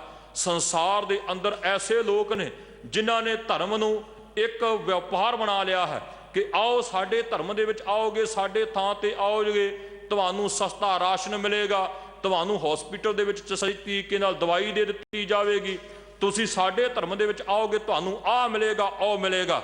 ਸਾਧ ਸੰਗਤ ਜੀ, ਧਰਮ ਕਿਸੇ ਵਪਾਰ ਦਾ ਨਾਮ ਨਹੀਂ ਹੈ, ਧਰਮ ਅੰਦਰ ਦੀ ਤਬਦੀਲੀ ਦਾ ਨਾਮ ਹੈ, ਜਿਸ ਨੇ ਸਾਨੂੰ ਸੰਸਾਰ ਦੇ ਅੰਦਰ ਵਿਚਰਦਿਆਂ ਹੋਇਆਂ ਵੀ ਸੰਸਾਰੀ ਕਦਰਾਂ ਕੀਮਤਾਂ ਤੋਂ ਜਾਣੂ ਕਰਾ ਕੇ ਨਿਰੰਕਾਰ ਨਾਲ ਜੋੜਨਾ ਹੈ। ਉਹ ਹੈ ਧਰਮ। ਹਜੂਰ ਗੁਰੂ ਅਮਰਦਾਸ ਸਾਹਿਬ ਜੀ ਮਹਾਰਾਜ ਜੀ ਨੂੰ ਕਿਸੇ ਸਿੱਖ ਨੇ ਪੁੱਛ ਲਿਆ, ਮਹਾਰਾਜ ਸਾਰੇ ਕਹਿੰਦੇ ਸਾਡਾ ਧਰਮ ਚੰਗਾ, ਸਾਡਾ ਧਰਮ ਚੰਗਾ, ਤੁਸੀਂ ਦੱਸੋ ਧਰਮ ਕਿਹੜਾ ਚੰਗਾ ਹੈ? ਹਜੂਰ ਨੇ ਬਚਨ ਕੀਤਾ, ਕਹਿਣ ਲੱਗੇ ਅਸਲ ਵਿੱਚ ਸਭ ਤੋਂ ਚੰਗਾ ਧਰਮ ਜੇ ਮੰਨਦੇ ਜੇ ਤੇ ਉਹ ਰੱਬ ਦਾ ਹੀ ਧਰਮ ਹੈ। ਔਰ ਉਸ ਜਗਿਆਸੂ ਨੇ ਪੁੱਛ ਲਿਆ, ਮਹਾਰਾਜ ਰੱਬ ਦਾ ਧਰਮ, ਰੱਬ ਤੇ ਨਜ਼ਰ ਨਹੀਂ ਆਉਂਦਾ, ਰੱਬ ਦਿਸਦਾ ਨਹੀਂ, ਰੱਬ ਕਦੇ ਕਹਿੰਦਾ ਵੀ ਨਹੀਂ ਵੀ ਮੇਰੇ ਅਧਿਕਾਰੀ ਬਣੋ, ਮੇਰੇ ਪੈਰੋਕਾਰ ਬਣੋ, ਮਹਾਰਾਜ ਕਿਵੇਂ ਰੱਬ ਦੇ ਧਰਮ ਦੇ ਅਧਿਕਾਰੀ ਬਣੀਏ? ਹਜੂਰ ਨੇ ਉੱਥੇ ਬਚਨ ਉਚਾਰਨ ਕੀਤਾ ਸੀ। ਮਹਾਰਾਜ ਜੀ ਕਹਿੰਦੇ, ਬ੍ਰਹਮ ਬਿੰਦੈ ਤਿਸ ਦਾ ਬ੍ਰਹਮਤ ਰਹਿ। ਜਿਹੜੇ ਬ੍ਰਹਮ ਨੂੰ ਬਿੰਦਦੇ ਹਨ ਉਹ ਬ੍ਰਹਮ ਜਿਸ ਦਾ ਸਦਕਾ ਸਮੁੱਚੀ ਕਾਇਨਾਤ ਬਣੀ ਹੋਈ ਹੈ, ਜਿਸ ਦਾ ਸਦਕਾ ਇਹ ਸੰਸਾਰ ਟਿਕਿਆ ਹੋਇਆ ਹੈ, ਜਿਸ ਦੀ ਜੋਤ ਇਹ ਅਸੀਂ ਸਾਰੇ ਸੰਸਾਰ ਦੇ ਅੰਦਰ ਆਕਾਰ ਤੱਕ ਰਹੇ ਹਾਂ। ਹਜੂਰ ਗੁਰੂ ਅਮਰਦਾਸ ਸਾਹਿਬ ਜੀ ਕਹਿੰਦੇ ਬ੍ਰਹਮ ਦੇ ਮਤ ਦਾ ਉਹ ਅਧਿਕਾਰੀ ਬਣ ਸਕਦਾ ਹੈ ਜਿਹੜਾ ਬ੍ਰਹਮ ਨੂੰ ਆਪਣੇ ਹਿਰਦੇ ਅੰਦਰ ਵਸਾ ਲਵੇ। ਹੁਣ ਬ੍ਰਹਮ ਨੂੰ ਹਿਰਦੇ ਦੇ ਅੰਦਰ ਕਿਵੇਂ ਵਸਾਉਣਾ ਹੈ? ਸੰਸਾਰ ਦੇ ਲੋਕ ਇਹ ਵੀ ਵੱਖੋ ਵੱਖਰੀਆਂ ਉਕਤੀਆਂ ਜੁਗਤੀਆਂ ਦੱਸਦੇ ਨੇ, ਕਹਿੰਦੇ ਰੱਬ ਨਾਲ ਸਾਂਝ ਪਾਉਣੀ ਜੇ ਐਦਾਂ ਪਾਈ ਜਾ ਸਕਦੀ ਹੈ। ਕੋਈ ਕਹਿੰਦਾ ਘਰ ਛੱਡ ਦਿਓ, ਪਰਿਵਾਰ ਛੱਡ ਦਿਓ, ਕੋਈ ਕਹਿੰਦਾ ਤਨ ਤੋਂ ਕੱਪੜੇ ਉਤਾਰ ਦਿਓ, ਕੋਈ ਕਹਿੰਦਾ ਸਿਰ 'ਚ ਸਵਾਹ ਪਾ ਲਓ, ਕੋਈ ਕਹਿੰਦਾ ਜਟਾਵਾਂ ਵਧਾ ਲਓ, ਕੋਈ ਕਹਿੰਦਾ ਜਾ ਕੇ ਨਦੀਆਂ ਦੇ ਕੰਢੇ ਉੱਤੇ ਬੈਠ ਜਾਓ, ਕੋਈ ਕਹਿੰਦਾ ਆਪਣੇ ਸਰੀਰ ਨੂੰ ਕਸ਼ਟ ਦਿਓ, ਇਹੋ ਜਿਹਾ ਤਪ ਕਰੋ ਕਿ ਤੁਹਾਡੇ ਉਸ ਤਪ ਦੇ ਉੱਤੇ ਨਿਰੰਕਾਰ ਖੁਸ਼ ਹੋ ਜਾਵੇ। ਹਜੂਰ ਗੁਰੂ ਨਾਨਕ ਦੇਵ ਜੀ ਮਹਾਰਾਜ ਨੇ ਕਿਹਾ, ਨਹੀਂ, ਸਰੀਰ ਨੂੰ ਤੰਗੀ ਦੇ ਕੇ, ਸਰੀਰ ਨੂੰ ਜੋਖਮ ਵਿੱਚ ਪਾ ਕੇ ਇਹੋ ਜਿਹੇ ਹੱਠ ਯੋਗ ਦੇ ਨਾਲ ਤੇ ਹੱਠ ਤਪ ਦੇ ਨਾਲ ਨਿਰੰਕਾਰ ਰੀਝਦਾ ਨਹੀਂ ਹੈ। ਨਿਰੰਕਾਰ ਤਾਂ ਰੀਝੇਗਾ ਜੇ ਨਿਰੰਕਾਰ ਦਾ ਪਿਆਰ ਪ੍ਰਾਪਤ ਕਰੋ। ਹੁਣ ਨਿਰੰਕਾਰ ਦਾ ਪਿਆਰ ਕਿਵੇਂ ਪ੍ਰਾਪਤ ਕਰਨਾ ਹੈ? ਉਹ ਹੈ ਉਹਦੇ ਮੱਤ ਦੇ ਅਧਿਕਾਰੀ ਬਣਨ ਦਾ, ਅਨੁਯਾਈ ਬਣਨ ਕਰਕੇ। ਜਦੋਂ ਅਸੀਂ ਉਹਦੇ ਬਣ ਜਾਵਾਂਗੇ ਉਹ ਸਾਡਾ ਬਣ ਜਾਵੇਗਾ। ਹੁਣ ਉਹਦੇ ਕਿਵੇਂ ਬਣਨਾ ਹੈ? ਗੁਰੂ ਅਮਰਦਾਸ ਸਾਹਿਬ ਕਹਿੰਦੇ, ਆ ਸਿੱਖਾ ਮੈਂ ਤੈਨੂੰ ਦੱਸਾਂ ਤੂੰ ਬ੍ਰਹਮ ਦੇ ਮੱਤ ਦਾ ਅਧਿਕਾਰੀ ਕਿਵੇਂ ਬਣ ਸਕਦਾ ਹੈ। ਹਜੂਰ ਨੇ ਬਚਨ ਕੀਤਾ, ਕਹਿਣ ਲੱਗੇ ਬ੍ਰਹਮ ਬਿੰਦੈ ਤਿਸ ਦਾ ਬ੍ਰਹਮ ਤਰਹਿ, ਇੱਕ ਸ਼ਬਦ ਦੇ ਬੁਲਾਏ। ਕਹਿੰਦੇ ਸਿਰਫ ਇੱਕ ਸ਼ਬਦ ਦੇ ਨਾਲ ਜਿਨ੍ਹਾਂ ਨੇ ਸਾਂਝ ਪਾ ਲਈ, ਸਮਝ ਲਓ ਉਹ ਬ੍ਰਹਮ ਦੇ ਮੱਤ ਦੇ ਅਧਿਕਾਰੀ ਹੋ ਗਏ। ਹੁਣ ਜਿਹੜੇ ਲੋਕ ਸ਼ਬਦ ਦੇ ਉਪਾਸ਼ਕ ਨਹੀਂ, ਸ਼ਬਦ ਦੇ ਪੁਜਾਰੀ ਨਹੀਂ, ਜਿਨ੍ਹਾਂ ਦੀ ਸੋਚ ਸਿਰਫ ਤੇ ਸਿਰਫ ਸਰੀਰ ਤੱਕ ਟਿਕੀ ਹੋਈ ਹੈ, ਉਹ ਕਹਿੰਦੇ ਜੀ ਸ਼ਬਦ ਵਿੱਚ ਕੀ ਰੱਖਿਆ ਹੋਇਆ ਹੈ? ਸ਼ਬਦ ਕਿਹੜਾ ਬੋਲਦਾ ਹੈ? ਸ਼ਬਦ ਕਿਹੜਾ ਸਾਨੂੰ ਚੰਗਾ ਮਾੜਾ ਰਾਹ ਦਿਖਾਉਂਦਾ ਹੈ? ਜਿੰਨੀ ਦੇਰ ਤੱਕ ਕਿਸੇ ਸਰੀਰਕ ਗੁਰੂ ਦੇ ਕੋਲ ਨਹੀਂ ਜਾਵਾਂਗੇ, ਉਨੀ ਦੇਰ ਤੱਕ ਸਾਨੂੰ ਚੰਗੇ ਮਾੜੇ ਦਾ ਪਤਾ ਨਹੀਂ ਲੱਗੇਗਾ। ਪਰ ਹੈਰਾਨੀ ਦੀ ਗੱਲ, ਕਿਹੋ ਜਿਹੇ ਲੋਕ ਤਰਕ ਕਰਦੇ ਨੇ ਜਿਹੜੇ ਗੁਰੂ ਸ਼ਬਦ ਦੇ ਉੱਤੇ ਉਂਗਲ ਉਠਾਉਂਦੇ ਨੇ। ਸਿਰਫ ਉਹਨਾਂ ਨੂੰ ਇੱਕੋ ਗੱਲ ਪੁੱਛਣੀ ਜ਼ਰੂਰੀ ਬਣਦੀ ਹੈ, ਭਲਿਆ ਜੇ ਤੇਰੇ ਗੁਰੂ ਦੇ ਕੋਲੋਂ ਸ਼ਬਦ ਖੋਹ ਲਈਏ ਤੇ ਭਲਾ ਦੱਸ ਉਹ ਕਿਵੇਂ ਚੰਗੇ ਤੇ ਮਾੜੇ ਵਿੱਚ ਨਿਰਣਾ ਕਰਨਾ ਸਿਖਾਏਗਾ। ਸਾਰਾ ਸੰਸਾਰ ਸ਼ਬਦ ਦੇ ਉੱਤੇ ਟਿਕਿਆ ਹੋਇਆ ਹੈ। ਆ ਦੇਖੋ, ਆ ਤੁਸੀਂ ਪਿਛਲੇ ਦਿਨਾਂ 'ਚ, ਕੱਲ ਦੀ ਗੱਲ ਹੈ ਹਾਲੇ, ਆ ਦਿੱਲੀ ਦਾ ਮੁੱਖ ਮੰਤਰੀ, ਉਹਨੇ ਇੱਕ ਕਾਗਜ਼ ਦੇ ਉੱਤੇ ਕੁਝ ਸ਼ਬਦ ਲਿਖ ਕੇ ਦੇ ਦਿੱਤੇ ਕਿ ਮੈਂ ਅਸਤੀਫਾ ਦੇ ਰਿਹਾ ਹਾਂ। ਉਹਦੇ ਸ਼ਬਦਾਂ ਦੀ ਕੀਮਤ ਹੈ ਜਿਹੜੇ ਉਹਨੇ ਕਾਗਜ਼ ਦੇ ਉੱਤੇ ਲਿਖ ਦਿੱਤੇ। ਜੇ ਕਾਗਜ਼ ਕੋਰਾ ਹੋਵੇ ਤੇ ਕੀਮਤ ਕੋਈ ਨਹੀਂ, ਜਿੰਨਾ ਮਰਜ਼ੀ ਬੋਲੀ ਜਾਵੇ। ਜਿੰਨੀ ਦੇਰ ਤੱਕ ਲਿਖ ਕੇ ਨਹੀਂ ਦਿੱਤਾ, ਸ਼ਬਦ ਨਹੀਂ ਗਏ ਦੂਸਰੇ ਕੋਲ, ਉਨੀ ਦੇਰ ਤੱਕ ਉਹਦੇ ਉੱਤੇ ਕੋਈ ਅਸਰ ਨਹੀਂ ਹੈ। ਸੰਸਾਰ ਦਾ ਹਰੇਕ ਧਾਰਮਿਕ ਗ੍ਰੰਥ ਜਿਹੜਾ ਹੈ ਉਹ ਗੁਰੂ ਸ਼ਬਦ ਦੇ ਆਸਰੇ ਉੱਤੇ ਟਿਕਿਆ ਹੋਇਆ ਹੈ। ਹੁਣ ਕਿਵੇਂ? ਦੇਖੋ, ਸੰਸਾਰ ਦੇ ਅੰਦਰ ਜਿੰਨੇ ਵੀ ਗ੍ਰੰਥ ਨੇ, ਭਾਵੇਂ ਉਹ ਬਾਈਬਲ ਹੈ, ਭਾਵੇਂ ਅੰਜੀਲ, ਭਾਵੇਂ ਤੌਰੇਤ ਹੈ, ਭਾਵੇਂ ਧੰਮਪਦ ਹੈ, ਤੇ ਭਾਵੇਂ ਕੁਰਾਨ ਸ਼ਰੀਫ ਦੀਆਂ ਆਇਤਾਂ ਨੇ, ਭਾਵੇਂ ਮੱਧ ਭਾਗਵਤ ਹੈ, ਤੇ ਭਾਵੇਂ ਰਾਮਾਇਣ ਹੈ, ਸੰਸਾਰ ਦੇ ਜਿੰਨੇ ਧਾਰਮਿਕ ਗ੍ਰੰਥ ਨੇ ਉਹ ਸਿਰਫ ਤੇ ਸਿਰਫ ਸ਼ਬਦ ਦੇ ਆਸਰੇ ਟਿਕੇ ਹੋਏ ਨੇ। ਜੇ ਉਹਨਾਂ ਵਿੱਚੋਂ ਸ਼ਬਦ ਕੱਢ ਲਿਆ ਜਾਵੇ ਫਿਰ ਉਹਦੇ ਵਿੱਚ ਬਾਕੀ ਕੀ ਰਹਿ ਜਾਂਦਾ ਹੈ? ਧੰਨ ਸ਼੍ਰੀ ਗੁਰੂ ਨਾਨਕ ਦੇਵ ਜੀ ਮਹਾਰਾਜ ਜੀ ਨੇ ਇਸੇ ਕਰਕੇ ਕਿਹਾ ਸੀ, ਸ਼ਬਦ ਗੁਰੂ ਸੁਰਤ ਤੁਮ ਚੇਲਾ। ਜਿੰਨੀ ਦੇਰ ਤੱਕ ਸ਼ਬਦ ਦਾ ਆਸਰਾ ਨਹੀਂ ਲਵਾਂਗੇ, ਉਨੀ ਦੇਰ ਤੱਕ ਜੀਵਨ ਅੰਦਰ ਕੋਈ ਸਿੱਖਿਆ ਨਹੀਂ ਜਾ ਸਕਦਾ। ਕਿਸੇ ਨੂੰ ਲਿਖ ਕੇ ਦੇਣਾ ਹੋਵੇ ਤਾਂ ਸ਼ਬਦ ਦਾ ਆਸਰਾ ਲੈਂਦੇ ਹਾਂ, ਕਿਸੇ ਨੂੰ ਬੋਲ ਕੇ ਦੱਸਣਾ ਹੋਵੇ ਤਾਂ ਸ਼ਬਦ ਦਾ ਆਸਰਾ ਲੈਂਦੇ ਹਾਂ, ਕਿਸੇ ਨੂੰ ਕੁਝ ਸਮਝਾਉਣਾ ਹੋਵੇ ਤਾਂ ਵੀ ਸ਼ਬਦਾਂ ਦਾ ਆਸਰਾ ਲਿਆ ਜਾਂਦਾ ਹੈ। ਆ ਧੰਨ ਸ਼੍ਰੀ ਗੁਰੂ ਗ੍ਰੰਥ ਸਾਹਿਬ ਜੀ ਮਹਾਰਾਜ ਜੀ ਦੇ ਅਸੀਂ ਕੋਈ ਕਾਗਜ਼ ਜਿਲਦਾਂ ਦੇ ਉਪਾਸ਼ਕ ਨਹੀਂ। ਇਹਦੇ ਅੰਦਰ ਜੋ ਮਹਾਰਾਜ ਜੀ ਨੇ ਗਿਆਨ ਰੂਪੀ ਜੋਤ ਸ਼ਬਦ ਟਿਕਾਇਆ ਹੋਇਆ ਹੈ, ਅਸੀਂ ਉਹਦੇ ਉਪਾਸ਼ਕ ਹਾਂ। ਇਸੇ ਕਰਕੇ ਜਦੋਂ ਗੁਰੂ ਕੇ ਵਜ਼ੀਰ ਸ਼ਬਦ ਬੋਲਦੇ ਨੇ, ਸਾਡਾ ਸਿਰ ਆਪਣੇ ਆਪ ਝੁਕ ਜਾਂਦਾ ਹੈ। ਧੰਨ ਸ਼੍ਰੀ ਗੁਰੂ ਅਮਰਦਾਸ ਸਾਹਿਬ ਜੀ ਮਹਾਰਾਜ ਜੀ ਨੇ ਕਿਹਾ, ਕਹਿੰਦੇ ਬ੍ਰਹਮ ਦੇ ਮੱਤ ਦਾ ਅਧਿਕਾਰੀ ਉਹ ਬਣ ਸਕਦਾ ਹੈ ਜਿਹੜਾ ਇੱਕ ਸ਼ਬਦ ਦੇ ਨਾਲ ਚਿੱਤ ਜੋੜ ਲੈਂਦਾ ਹੈ। ਫਿਰ ਕਿਸੇ ਵਿਅਕਤੀ ਨੇ ਪੁੱਛ ਹੀ ਲਿਆ, ਮਹਾਰਾਜ ਜੇ ਬ੍ਰਹਮ ਦੇ ਮੱਤ ਦੇ ਅਧਿਕਾਰੀ ਬਣ ਜਾਈਏ, ਉਹਦੇ ਧਰਮ ਦੇ ਪੈਰੋਕਾਰ ਬਣ ਜਾਈਏ, ਪ੍ਰਾਪਤੀ ਕੀ? ਕਿਉਂਕਿ ਅਸੀਂ ਹਰ ਚੀਜ਼ ਦੇ ਵਿੱਚੋਂ ਕੁਝ ਨਾ ਕੁਝ ਪ੍ਰਾਪਤ ਕਰਨਾ ਚਾਹੁੰਦੇ ਹਾਂ। ਔਰ ਗੁਰੂ ਅਮਰਦਾਸ ਸਾਹਿਬ ਜੀ ਨੇ ਕਿਹਾ, ਆਓ ਤੁਹਾਨੂੰ ਦੱਸਾਂ ਪ੍ਰਾਪਤੀ ਕੀ ਹੁੰਦੀ ਹੈ। ਮਹਾਰਾਜ ਜੀ ਨੇ ਬਚਨ ਉਚਾਰਨ ਕੀਤਾ, ਕਹਿਣ ਲੱਗੇ ਬ੍ਰਹਮ ਬਿੰਦੈ ਤਿਸ ਦਾ ਬ੍ਰਹਮ ਤਰਹਿ, ਇੱਕ ਸ਼ਬਦ ਲਿਵ ਲਾਏ ਨਵ ਨਿਧੀ 18 ਸਿੱਧੀ, ਪਿੱਛੇ ਲੱਗੀਆਂ ਫਿਰੈ ਜੋ ਹਰ ਹਿਰਦੈ ਸਦਾ ਵਸਾਏ। ਜਿਨ੍ਹਾਂ ਨੇ ਸ਼ਬਦ ਦੁਆਰਾ ਹਿਰਦੇ ਦੇ ਅੰਦਰ ਨਿਰੰਕਾਰ ਨੂੰ ਵਸਾ ਲਿਆ, ਹਜੂਰ ਕਹਿੰਦੇ ਐ ਦੁਨੀਆ ਦੇ ਲੋਕੋ, ਸੰਸਾਰ ਦੀਆਂ ਸਾਰੀਆਂ ਵਸਤੂਆਂ, ਸੰਸਾਰ ਦੇ ਸਾਰੇ ਪਦਾਰਥ, 9 ਨਿਧੀਆਂ 18 ਸਿੱਧੀਆਂ, ਉਸ ਨਿਰੰਕਾਰ ਦੇ ਘਰ ਦੀਆਂ ਸਾਰੀਆਂ ਨਿਆਮਤਾਂ ਉਸ ਵਿਅਕਤੀ ਦੇ ਪਿੱਛੇ ਪਿੱਛੇ ਲੱਗੀਆਂ ਫਿਰਦੀਆਂ। ਇਸ ਕਰਕੇ ਹਜੂਰ ਨੇ ਸਾਨੂੰ ਧਰਮੀ ਹੋਣਾ ਸਿਖਾਇਆ ਹੈ। ਇਹ ਉਹ ਧਰਮ ਨਹੀਂ ਜਿਹੜਾ ਚੋਗਾ ਪਾ ਕੇ ਕਹਿੰਦਾ ਕੁਝ ਹੋਰ ਹੋਵੇ ਤੇ ਕਰਦਾ ਕੁਝ ਹੋਰ ਹੋਵੇ।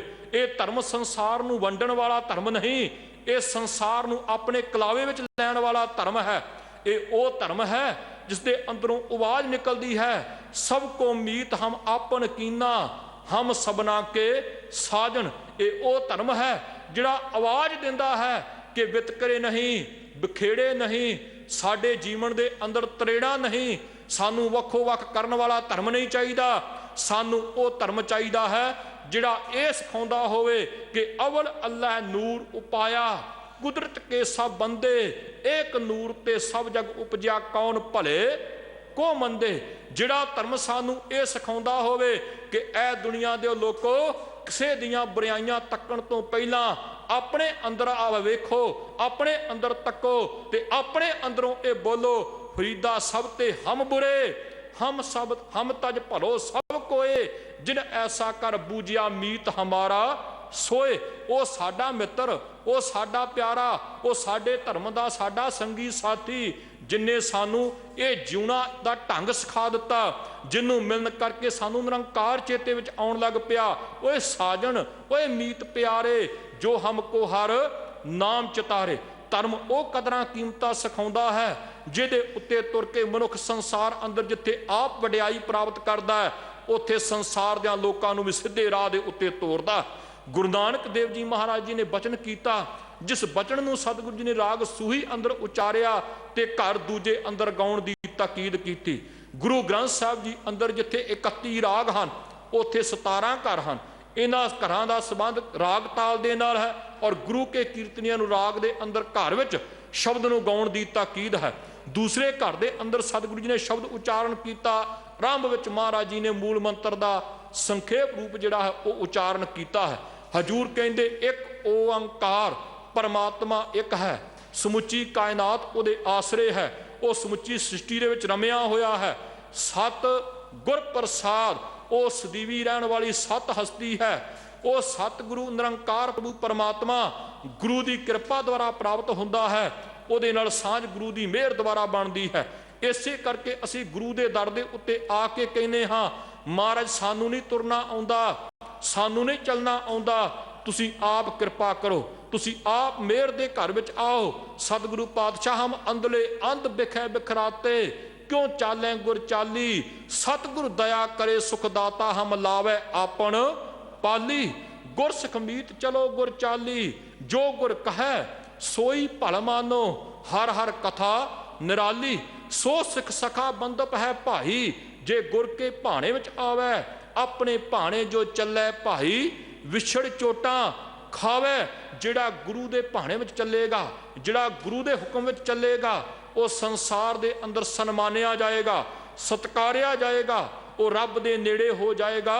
ते जिहड़ा गुरु तो अवेसला हो गया, हजूर कहंदे विछड़ चोटा खाए।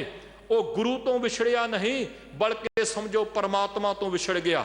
और जिहड़ा परमात्मा तो विछड़ गया, हर बिसरत सदा खुआरी, तां को धोखा कहाँ व्यापै जां को ओट तुहारी। परमात्मा तो विछड़िया है मुख सदा खवार हुंदा है, खजल खवारी विच रहिंदा है।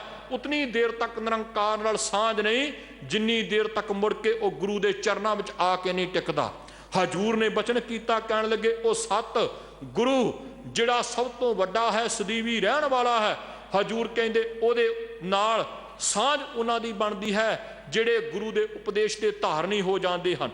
हम कर साजन आए, साडे हिरदे घर दे विच साडे सज्जन मित्र आ गए ने। हुण ये किहड़े सज्जन मित्र? साडे हिरदे घर दे अंदर तां संसारी सज्जनां दा जिहड़ा है वो ताता लगा होया है। सानू अपने रिश्तेदार नहीं भुलदे, सानू साडे समाजिक रिश्तेदार नहीं भुलदे, सानू साडे पुत्र धीआं जिन्हां नाल मेल जोल है वो नहीं भुलदे। पता नहीं किन्ने समय तो भी विछड़िया होवे कोई व्यक्ति, अचानक साडियां अखां दे सामने आ जावे, सानू याद आ जाता है तो आप मुहारे जबान तो बचन निकलते हैं, यार बड़ा चिर हो गया, बड़े समय बाद मिलिया है। पर जिहड़ा निरंकार साडा इहो जिहा मित्र साडे तो कदे दूर नहीं हुंदा, सानू कदे छड्ड के नहीं जांदा, सानू कदे विछोड़ा नहीं देंदा, असीं उहनूं अपणियां अखां तो परे कीता होया है। कोई मित्र साडे हिरदे अंदर नहीं टिकदा। हजूर पातशाह ने क्या हम कर साजन आए, मेरे हिरदे घर दे विच मेरे मित्र प्रभु जी आ प्रगट होए हन। सदा थिर प्रभु जो मैनू अपने चरनां नाल जोड़ लिया है, प्रभु जी ने मैनू आत्मक अडोलता प्रदान की है, उस प्रभु परमात्मा दे नाल मेरा संबंध जुड़ गया है।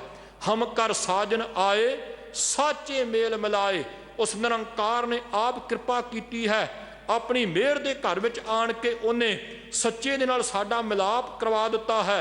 सहज मिलाए हर मन भाए, जदों हिरदे दे अंदर उस निरंकार ने आके अपने चरण रखे, वो वाहिगुरू साडे हिरदे अंदर टिक गया।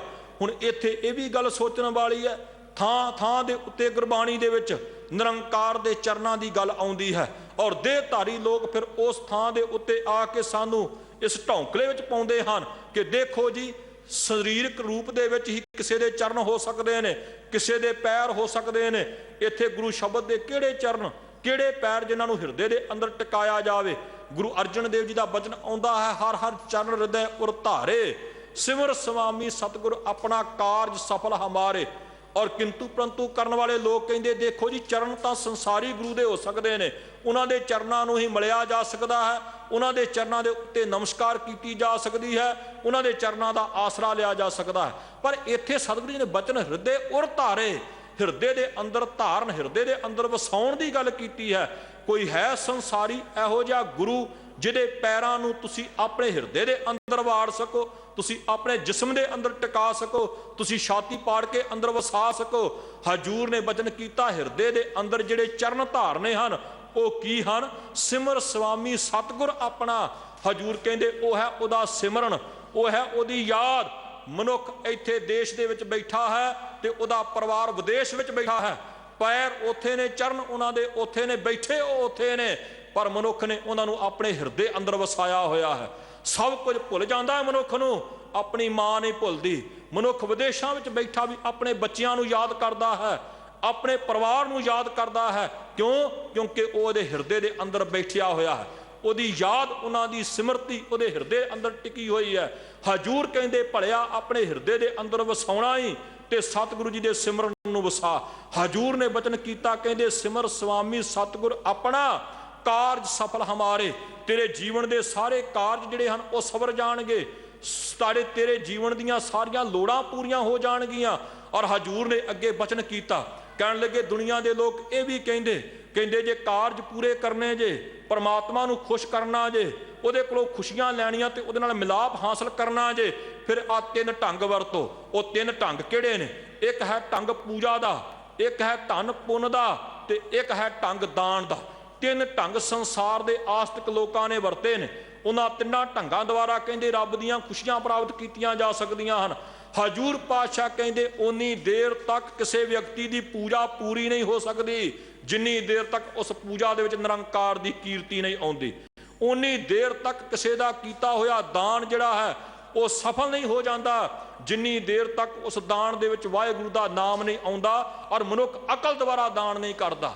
ਨਿਰੰਕਾਰ ਪ੍ਰਭੂ ਪਰਮਾਤਮਾ ਦੇ ਕਿਹੜੇ ਜੀਵ ਨੂੰ ਕਿਸ ਚੀਜ਼ ਦੀ ਲੋੜ ਹੈ ਉਹਨੂੰ ਕੀਤਾ ਹੋਇਆ ਦਾਨ ਫੁੱਲੇਗਾ। ਤੇ ਜੇ ਇੱਥੇ ਤੁਸੀਂ ਸੜਕਾਂ ਉੱਤੇ ਵੇਖਦੇ ਹੋ ਲੋਕ ਦਿਨੇ ਪੈਸੇ ਮੰਗ ਕੇ ਲੈਂਦੇ ਨੇ, ਤੁਸੀਂ ਸਮਝਦੇ ਅਸੀਂ ਦਾਨ ਕਰ ਦਿੱਤਾ, ਤੇ ਉਹ ਰਾਤ ਨੂੰ ਸ਼ਰਾਬ ਪੀ ਲੈਂਦੇ ਨੇ।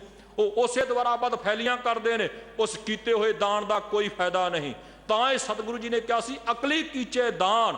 ਹਜੂਰ ਪਾਤਸ਼ਾਹ ਕਹਿੰਦੇ ਓਨੀ ਦੇਰ ਤੱਕ ਉਹ ਦਾਨ ਵੀ ਨਹੀਂ ਫਲਦਾ ਜਿੰਨੀ ਦੇਰ ਤੱਕ ਉਸ ਦਾਨ ਦੇ ਅੰਦਰ ਵਾਹਿਗੁਰੂ ਦਾ ਨਾਮ ਨਹੀਂ ਆਉਂਦਾ। ਹਜੂਰ ਨੇ ਕਿਹਾ ਪੂਜਾ ਕਰੋ ਪਰ ਪੂਜਾ ਵਿੱਚ ਨਿਰੰਕਾਰ ਦੀ ਕੀਰਤੀ ਹੋਵੇ। ਹਜੂਰ ਨੇ ਕਿਹਾ ਦਾਨ ਕਰੋ ਪਰ ਦਾਨ ਦੇ ਅੰਦਰ ਆਪਣੀ ਸ਼ੋਭਾ ਤੇ ਆਪਣੀ ਵਡਿਆਈ ਦੀ ਗੱਲ ਨਾ ਹੋਵੇ ਬਲਕਿ ਨਿਰੰਕਾਰ ਦੀ ਖੁਸ਼ੀ ਲੈਣ ਦਾ ਸੁਭਾਅ ਬਣਿਆ ਹੋਵੇ। ਹਜੂਰ ਕਹਿੰਦੇ ਪੁੰਨ ਕਰਮ ਕਰੋ ਪਰ ਪੁੰਨ ਕਰਮ ਕਰਨ ਦਾ ਅਰਥ ਇਹ ਨਹੀਂ ਕਿ ਆਪਣੇ ਘਰ ਨੂੰ ਤਲਾਂਜਲੀ ਦੇ ਦਿੱਤੀ, ਆਪਣੇ ਬੱਚਿਆਂ ਨੂੰ ਰੋਂਦਿਆਂ ਨੂੰ ਛੱਡ ਦਿੱਤਾ ਤੇ ਕਹਿ ਦਿੱਤਾ ਅਸੀਂ ਪੁੰਨ ਕਰਨ ਜਾ ਰਹੇ ਹਾਂ। ਹਜੂਰ ਦੇ ਬਚਨ ਨੇ ਆ ਪਿਛਲੇ ਦਿਨਾਂ ਦੇ ਵਿੱਚ ਜਿਹੜਾ ਮਹੀਨਾ ਸੰਪੂਰਨ ਹੋਇਆ ਹੈ ਉਹਦੇ ਵਿੱਚ ਮਹਾਰਾਜ ਨੇ ਬਚਨ ਕੀਤਾ ਮਾਘ ਮਜਨ ਸੰਗ ਸਾਧੂਆਂ ਧੂੜੀ ਕਰ ਇਸ਼ਨਾਨ ਹਰ ਕਾ ਨਾਮ ਧਿਆਏ ਸੁਣ ਸਭਨਾ ਨੂੰ ਕਰ ਦਾਨ। ਹਜੂਰ ਕਹਿੰਦੇ ਸੰਸਾਰ ਦੀਆਂ ਵਸਤੂਆਂ ਪਦਾਰਥ ਨਹੀਂ, ਇਹ ਤਾਂ ਮਨੁੱਖ ਆਪਣੀ ਮਿਹਨਤ ਦੁਆਰਾ ਪ੍ਰਾਪਤ ਕਰ ਸਕਦਾ ਹੈ। ਜੇ ਰੱਬ ਦੇ ਘਰ ਵਿੱਚ ਖੁਸ਼ੀਆਂ ਪ੍ਰਾਪਤ ਕਰਨੀਆਂ ਦਾਨ ਉਹ ਕਰ ਜਿਹੜਾ ਦੂਸਰੇ ਵਾਸਤੇ ਵੀ ਲਾਭਕਾਰੀ ਹੋਵੇ ਤੇ ਤੈਨੂੰ ਵੀ ਫਾਇਦਾ ਪਹੁੰਚਾਉਂਦਾ ਹੋਵੇ। ਉਹ ਕੀ? ਹਜੂਰ ਕਹਿੰਦੇ ਹਰ ਕਾ ਨਾਮ ਧਿਆਏ ਸੁਣ, ਹਰੀ ਪ੍ਰਭੂ ਪਰਮਾਤਮਾ ਦੇ ਨਾਮ ਨੂੰ ਧਿਆ, ਆਪਣੀ ਜ਼ੁਬਾਨ ਤੋਂ ਬੋਲ ਤੇ ਆਪਣੇ ਕੰਨਾਂ ਦੁਆਰਾ ਸੁਣ। ਤੇ ਹਜੂਰ ਕਹਿੰਦੇ ਸਭਨਾਂ ਨੂੰ ਕਰ ਦਾਨ ਤੇ ਫਿਰ ਉਸ ਨਾਮ ਨੂੰ ਦੁਨੀਆ ਦੇ ਵਿੱਚ ਵੰਡ, ਸੰਸਾਰ ਦੇ ਲੋਕਾਂ ਤੱਕ ਪਹੁੰਚਾ ਕਿ ਕਿਸੇ ਹੋਰ ਦਾ ਵੀ ਭਲਾ ਹੋ ਸਕੇ। ਸੰਸਾਰ ਦਾ ਧਨ ਜਿੰਨਾ ਖਾਓਗੇ ਉਹਨਾਂ ਘਟੇਗਾ। ਤੁਸੀਂ ਅਕਾਊਂਟ ਵਿੱਚ ਪੈਸੇ ਜਮ੍ਹਾਂ ਕਰਵਾਏ ਨੇ, ਜਿਉਂ-ਜਿਉਂ ਤੁਸੀਂ ਆਪਣੇ ਚੈੱਕ ਦੇਈ ਜਾਓਗੇ, ਪੈਸੇ ਕੈਸ਼ ਕਢਵਾਈ ਜਾਓਗੇ, ਤੁਹਾਡੇ ਅਕਾਊਂਟ ਦੇ ਵਿੱਚੋਂ ਤੁਹਾਡੀ ਦੌਲਤ, ਤੁਹਾਡੀ ਸੰਪਤੀ, ਤੁਹਾਡੀ ਜਿਹੜੀ ਉਹ ਪੈਸੇ ਰਕਮ ਹਨ ਉਹ ਘਟਦੇ ਜਾਣਗੇ। ਪਰ ਇੱਕੋ ਇੱਕ ਨਿਰੰਕਾਰੀ ਧਨ ਇਹੋ ਜਿਹਾ ਹੈ ਜਿਹਨੂੰ ਤੁਸੀਂ ਜਿੰਨਾ ਖਰਚੋਗੇ, ਜਿੰਨਾ ਤੁਸੀਂ ਵਰਤੋਗੇ ਉਹਨਾਂ ਵਧੇਗਾ, ਉਹਨਾਂ ਫਲੇਗਾ। ਹਜੂਰ ਦੇ ਬਚਨ ਹਨ ਖਾਵੋ ਖਰਚੋ ਰਲ ਮਿਲ ਭਾਈ, ਟੋਟ ਨਾ ਆਵੇ ਵੱਧ ਹੋ ਜਾਏ। ਕਿਉਂਕਿ ਜਦੋਂ ਤੁਸੀਂ ਨਾਮ ਜਪਦੇ ਹੋ ਔਰ ਉਸ ਜਪੇ ਹੋਏ ਨਾਮ ਨੂੰ ਦੂਸਰਿਆਂ ਨੂੰ ਜਪਾਉਂਦੇ ਹੋ, ਜਿੰਨਿਆਂ ਦੀ ਰਸਨਾ ਤੋਂ ਉਹ ਵਾਹਿਗੁਰੂ ਦਾ ਨਾਮ ਨਿਕਲਦਾ ਹੈ, ਉਹਦਾ ਫਲ ਸੰਸਾਰੀ ਵਿਅਕਤੀ ਨੂੰ ਉਸ ਨੂੰ ਵੀ ਪ੍ਰਾਪਤ ਹੁੰਦਾ ਜਿਨੇ ਜਪਾਇਆ ਹੁੰਦਾ ਹੈ। ਉਹਦੇ ਉੱਤੇ ਵੀ ਮਹਾਰਾਜ ਦੀ ਮਿਹਰ ਹੁੰਦੀ ਹੈ। ਇਸੇ ਕਰਕੇ ਸਤਿਗੁਰੂ ਨੇ ਸੰਗਤੀ ਵਿਧਾਨ ਬਣਾਇਆ ਹੈ। ਤੁਸੀਂ ਆਪ ਇਕੱਲੇ ਬੈਠ ਕੇ ਚੌਂਕੜਾ ਮਾਰ ਕੇ ਭਗਤੀ ਕਰਦੇ, ਸਿਮਰਨ ਕਰਦੇ, ਉਹਨਾਂ ਨੂੰ ਮੁਬਾਰਕ ਹੈ ਜਿਹੜੇ ਜੁੜਦੇ ਨੇ, ਜਿਹੜੇ ਬੈਠਦੇ ਨੇ। ਪਰ ਸਤਿਗੁਰੂ ਨੇ ਸੰਗਤ ਇਸ ਕਰਕੇ ਬਣਾਈ ਕਿਉਂਕਿ ਸੰਗਤ ਵਿੱਚ ਜਿੰਨੇ ਆ ਕੇ ਜਪਦੇ ਨੇ ਨਾ, ਜਿੰਨੇ ਆ ਕੇ ਪੜ੍ਹਦੇ ਤੇ ਸੁਣਦੇ ਨੇ, ਉਹਦਾ ਸਾਰਿਆਂ ਨੂੰ ਲਾਭ ਹੁੰਦਾ ਹੈ। ਹਜੂਰ ਨੇ ਬਚਨ ਕੀਤਾ, ਕਹਿਣ ਲੱਗੇ ਸਾਚੇ ਨੇ ਆਪਣੇ ਨਾਲ ਸਾਨੂੰ ਮਿਲਾ ਲਿਆ ਹੈ, ਸਾਡੇ ਉੱਤੇ ਕਿਰਪਾ ਕਰ ਦਿੱਤੀ ਹੈ। ਸਹਿਜ ਮਿਲਾਏ ਹਰ ਮਨ ਭਾਏ, ਪੰਚ ਮਿਲੇ ਸੁਖ ਪਾਇਆ। ਹਜੂਰ ਪਾਤਸ਼ਾਹ ਕਹਿੰਦੇ ਉਹਨੇ ਸਹਿਜ ਦੀ ਅਵਸਥਾ ਦੇ ਵਿੱਚ ਸਾਨੂੰ ਟਿਕਾ ਦਿੱਤਾ ਹੈ। ਸਾਡੇ ਮਨ ਨੂੰ ਉਹ ਭਾ ਗਏ ਹਨ, ਸਾਨੂੰ ਹੁਣ ਉਹ ਚੰਗੇ ਲੱਗਦੇ ਹਨ। ਕਿਉਂ? ਕਿਉਂਕਿ ਸਾਡੇ ਜਿਹੜੇ ਹਿਰਦੇ ਦੇ ਅੰਦਰ ਗਿਆਨ ਇੰਦਰੇ ਹਨ, ਉਹਨਾਂ ਨੇ ਹੋਰ ਪਾਸੇ ਭਟਕਣਾ ਛੱਡ ਦਿੱਤਾ ਹੈ ਔਰ ਉਹਨਾਂ ਨੇ ਨਿਰੰਕਾਰ ਦੇ ਚਰਨਾਂ ਨਾਲ ਆਪਣੀ ਸਾਂਝ ਪਾ ਲਈ ਹੈ। ਹੁਣ ਹਰ ਥਾਂ ਦੇ ਉੱਤੇ ਸੁੱਖ ਪ੍ਰਾਪਤ ਹੁੰਦਾ ਹੈ। ਜੇ ਅੱਖਾਂ ਮਾੜਾ ਤੱਕਣਗੀਆਂ ਨਹੀਂ, ਮਨੁੱਖ ਦੁਖੀ ਨਹੀਂ ਹੋਏਗਾ। ਜੇ ਕੰਨ ਮਾੜਾ ਸੁਣਨਗੇ ਨਹੀਂ, ਮਨੁੱਖ ਕਦੇ ਦੁਖੀ ਨਹੀਂ ਹੋਵੇਗਾ। ਜੇ ਜ਼ੁਬਾਨ ਮਾੜਾ ਬੋਲੇਗੀ ਨਹੀਂ, ਮਨੁੱਖ ਕਦੇ ਕਿਸੇ ਔਜੜ ਦੇ ਰਾਹ ਦੇ ਉੱਤੇ ਨਹੀਂ ਤੁਰੇਗਾ, ਕਿਸੇ ਮੁਸੀਬਤ ਵਿੱਚ ਨਹੀਂ ਫਸੇਗਾ। ਪੈਰ ਗਲਤ ਰਾਹ ਦੇ ਉੱਤੇ ਤੁਰਨਗੇ ਨਹੀਂ ਤਾਂ ਮਨੁੱਖ ਕਦੇ ਕਿਸੇ ਮੁਸੀਬਤ ਵਿੱਚ ਫਸੇਗਾ ਨਹੀਂ। ਹੱਥ ਗਲਤ ਕੁਝ ਕਰਨਗੇ ਨਹੀਂ ਤੇ ਭਲਾ ਕਿਵੇਂ ਦੁਖੀ ਹੋ ਸਕਦਾ ਹੈ ਮਨੁੱਖ। ਹਜੂਰ ਪਾਤਸ਼ਾਹ ਨੇ ਕਿਹਾ ਮੇਰੇ ਗਿਆਨ ਇੰਦਰੀਆਂ ਨੇ ਆਪਣਾ ਰਾਹ ਲੱਭ ਲਿਆ ਹੈ। ਹੁਣ ਮੈਂ ਰਸਨਾ ਦੁਆਰਾ ਕਿਸੇ ਨੂੰ ਮਾੜਾ ਨਹੀਂ ਬੋਲਦਾ, ਬਲਕਿ ਰਸਨਾ ਦੁਆਰਾ ਨਿਰੰਕਾਰ ਦੀ ਕੀਰਤੀ ਕਰਦਾ ਹਾਂ। ਹੁਣ ਸਰਵਣਾ ਦੁਆਰਾ ਮੈਂ ਕਿਸੇ ਦੀ ਨਿੰਦਿਆ, ਈਰਖਾ, ਚੁਗਲੀ ਨਹੀਂ ਸੁਣਦਾ, ਬਲਕਿ ਸਰਵਣਾ ਦੁਆਰਾ ਵਾਹਿਗੁਰੂ ਦੀ ਕੀਰਤੀ ਸੁਣਦਾ ਹਾਂ। ਹੁਣ ਮੈਂ ਅੱਖਾਂ ਦੁਆਰਾ ਸੰਸਾਰ ਦੇ ਰੰਗ ਤਮਾਸ਼ਿਆਂ ਨੂੰ ਨਹੀਂ ਤੱਕਦਾ, ਬਲਕਿ ਸੰਸਾਰ ਦੇ ਵਿੱਚੋਂ ਨਿਰੰਕਾਰ ਨੂੰ ਵੇਖਦਾ ਹਾਂ। ਹੁਣ ਮੈਂ ਆਪਣੇ ਹੱਥਾਂ ਦੁਆਰਾ ਕਿਸੇ ਦਾ ਬੁਰਾ ਨਹੀਂ ਕਰਦਾ, ਬਲਕਿ ਇਹਨਾਂ ਹੱਥਾਂ ਦੁਆਰਾ ਕਿਰਤ ਕਰਕੇ ਜਿੱਥੇ ਆਪਣਾ ਪਰਿਵਾਰ ਚਲਾਉਂਦਾ ਹਾਂ, ਉੱਥੇ ਕਿਸੇ ਦਾ ਭਲਾ ਕਰਦਾ ਹਾਂ। ਆਪਣੇ ਪੈਰਾਂ ਦੁਆਰਾ ਚੰਗੇ ਰਾਹ ਦੇ ਉੱਤੇ ਤੁਰਦਾ ਹਾਂ। ਹਜੂਰ ਕਹਿੰਦੇ ਸਾਈ ਵਸਤ ਪ੍ਰਾਪਤ ਹੋਈ ਜਿਸ ਛੇਤੀ ਮਨ ਲਾਇਆ। ਉਸ ਵਿਅਕਤੀ ਨੂੰ ਉਹ ਹਰ ਇੱਕ ਚੀਜ਼ ਪ੍ਰਾਪਤ ਹੋ ਜਾਂਦੀ ਹੈ ਜਿਹੜਾ ਫਿਰ ਇਹੋ ਜਿਹੇ ਸੁਭਾਅ ਦਾ ਮਾਲਕ ਬਣ ਜਾਂਦਾ ਹੈ, ਜਿਹੜਾ ਸੱਚੇ ਨਾਲ ਆਪਣਾ ਚਿੱਤ ਜੋੜ ਲੈਂਦਾ ਹੈ, ਜਿਹਦੀ ਸੱਚੇ ਨਾਲ ਸਾਂਝ ਪੈ ਜਾਂਦੀ ਹੈ। ਅਨ ਦਿਨ ਮੇਲ ਭਇਆ ਮਨ ਮਾਨਿਆ, ਘਰ ਮੰਦਰ ਸੁਹਾਏ। ਹਜੂਰ ਪਾਤਸ਼ਾਹ ਕਹਿੰਦੇ ਉਹ ਹਰ ਵੇਲੇ ਨਿਰੰਕਾਰ ਦੀ ਕੀਰਤੀ ਦੇ ਵਿੱਚ ਆਪਣੇ ਜੀਵਨ ਨੂੰ ਬਤੀਤ ਕਰਦਾ ਹੈ। ਉਹਦਾ ਮਨ ਉਸ ਨਿਰੰਕਾਰ ਨਾਲ ਮੰਨ ਗਿਆ ਹੈ।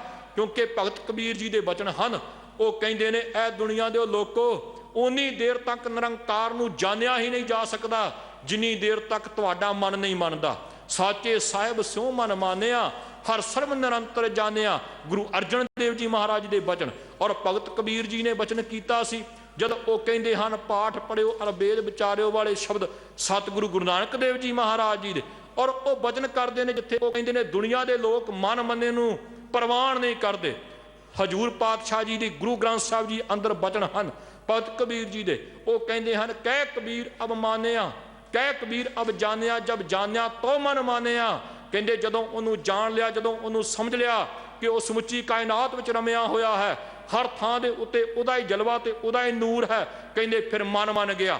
ਪਰ ਹੁਣ ਦੁਨੀਆ ਦੇ ਜਿਹੜੇ ਤਰਕਵਾਦੀ ਲੋਕ ਨੇ ਉਹ ਕਹਿੰਦੇ ਨੇ ਦਿਖਾਓ ਜੀ ਕਿਹੜਾ ਤੁਹਾਡਾ ਮਨ ਹੈ ਤੇ ਕਿਹਦੇ ਨਾਲ ਮੰਨਿਆ ਹੈ।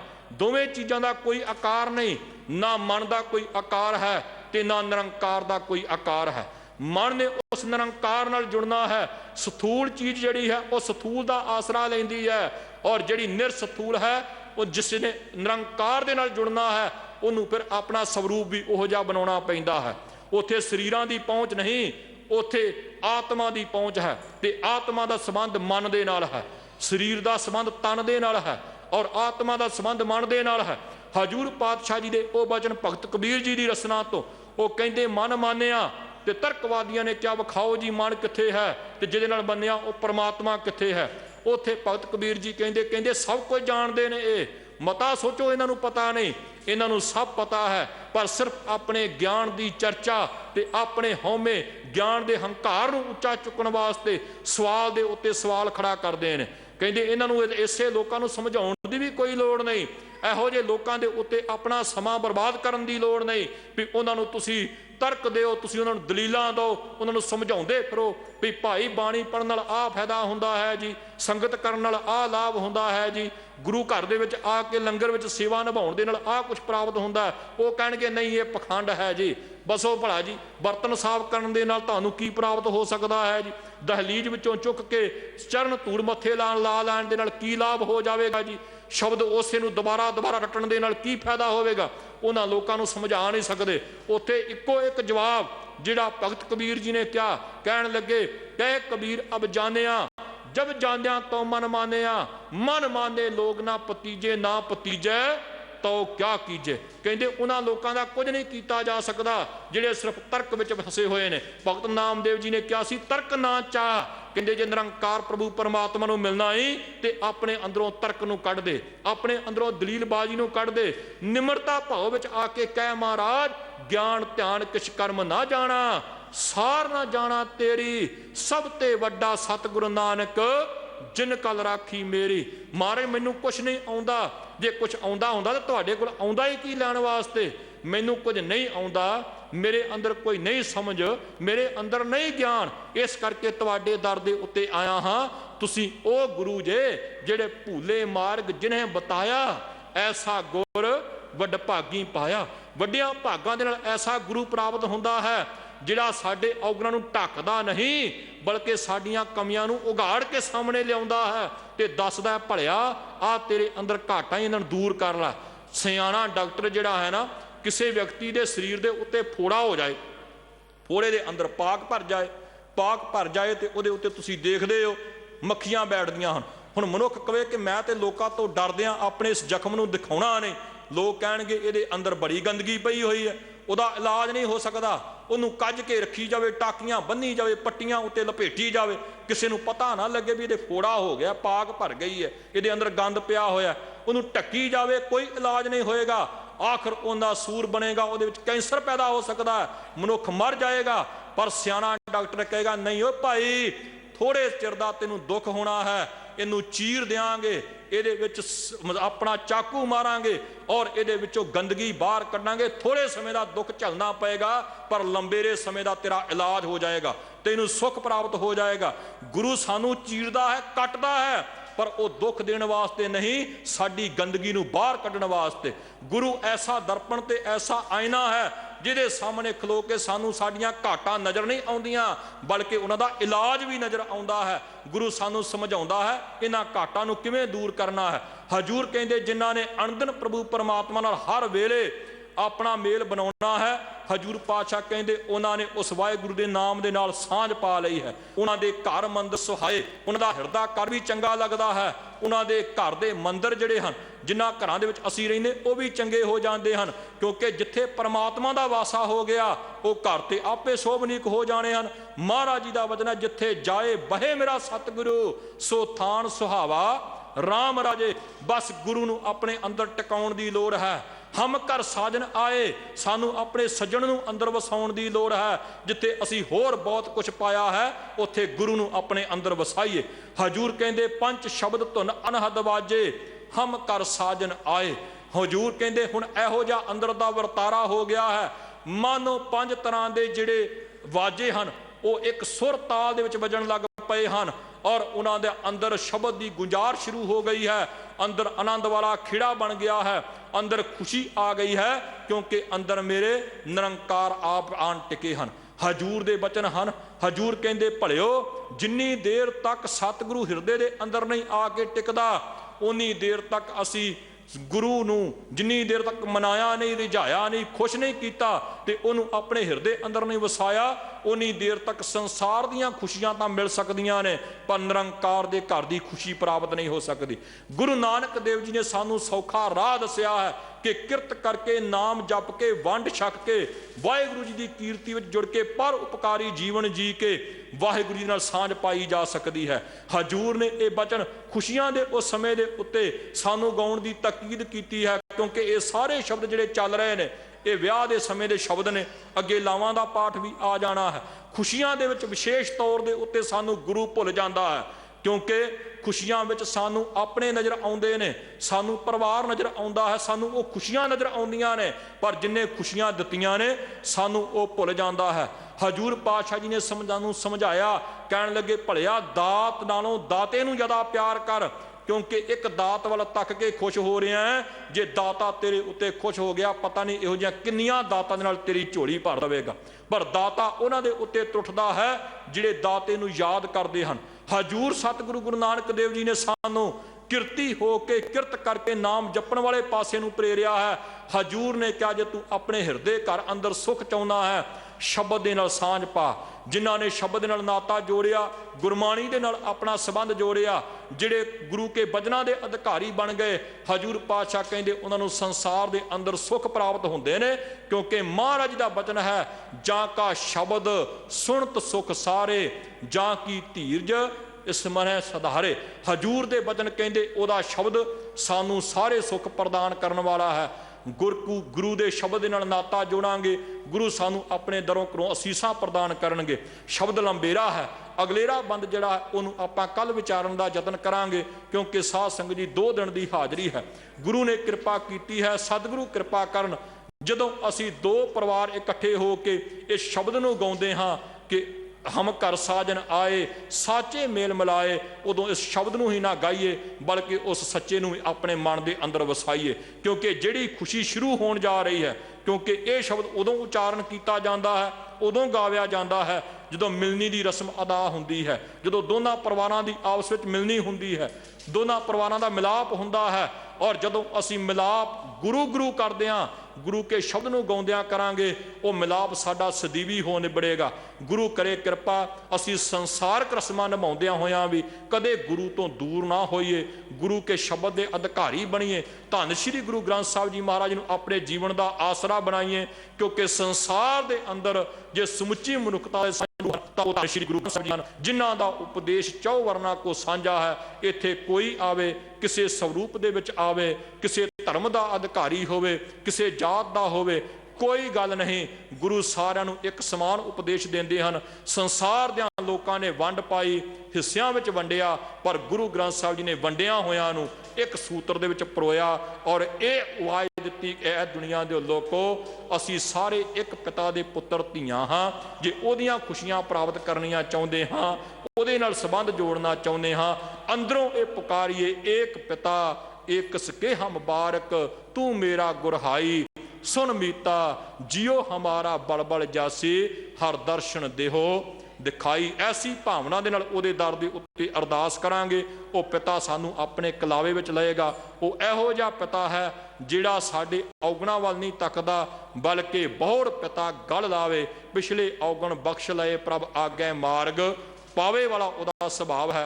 गुरु कृपा करे ऐसे गुरु पिता धन श्री गुरु ग्रंथ साहिब जी महाराज के चरणों नाल जुड़िए, गुरबाणी का आसरा लईए, अपना जीवन गुरसिੱਖੀ वाला बनाइए, गुरु के हुक्म अनुसार तुरदियां होया सतगुरु की दित्ती हुई दात खंडे बाटे की पौल अमृत की दात प्राप्त करिए, फिर गुरु गोबिंद सिंह जी महाराज के पुत्र धीआं अखवाउण का मान प्राप्त कर सकांगे और गुरु का खास स्वरूप बन सकांगे, क्योंकि खालसा मेरो रूप है खास, खालसे मैं हूँ करो निवास।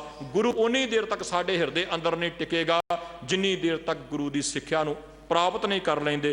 फिर हम घर साजन आउणगे ते साडे हिरदे दे अंदर खुशियां दे वाजे वजणगे, होइयां भुल्लां ना चतारनियां जी। बुलाओ फतेह आखो जी, वाहिगुरू जी का खालसा वाहिगुरू जी की फतेह। रामकली महला तीजा आनंद इको ओंकार सतगुर